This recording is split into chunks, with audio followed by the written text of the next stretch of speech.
Alright, this is mostly speculation, so huge grain of salt. I can't verify any ideas that I get because I don't have connections like a lot of reviewers do. But I watched Buildzoid's video on different memory trace layouts, and I got to thinking maybe it has something to do with the original AMD boards that weren't fixable by BIOS.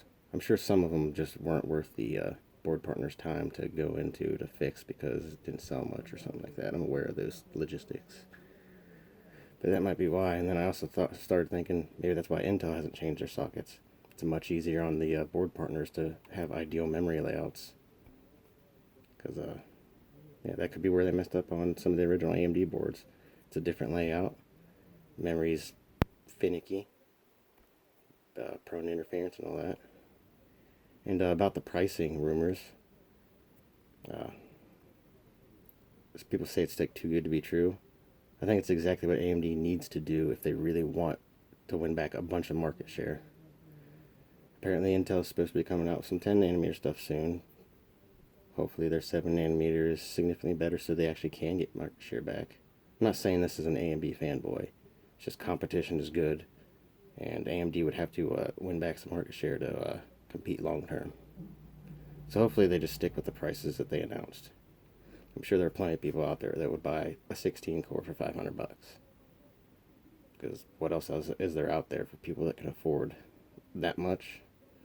They couldn't afford a 16 core Intel processor. Fuck no.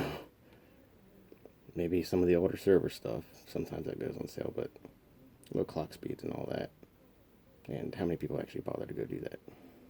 So, and even on the lower end stuff, before Ryzen came out, I was considering finding an old Intel board and finding like an 8-core processor that ran at like 3 point something gigahertz and just rolling with that.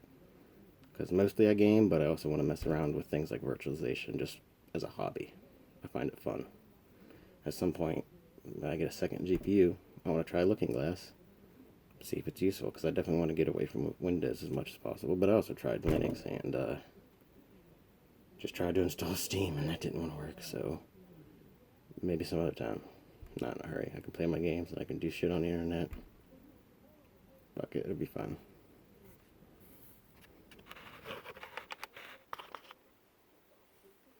That's my air can I made a long time ago.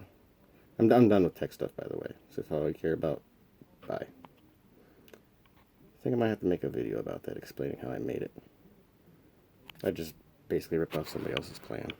I'll leave a link to that video in the description if you care all about stuff like that. It's a 4-inch piece of PVC. Sprinkled out and shit. Yeah. Anyway, peace.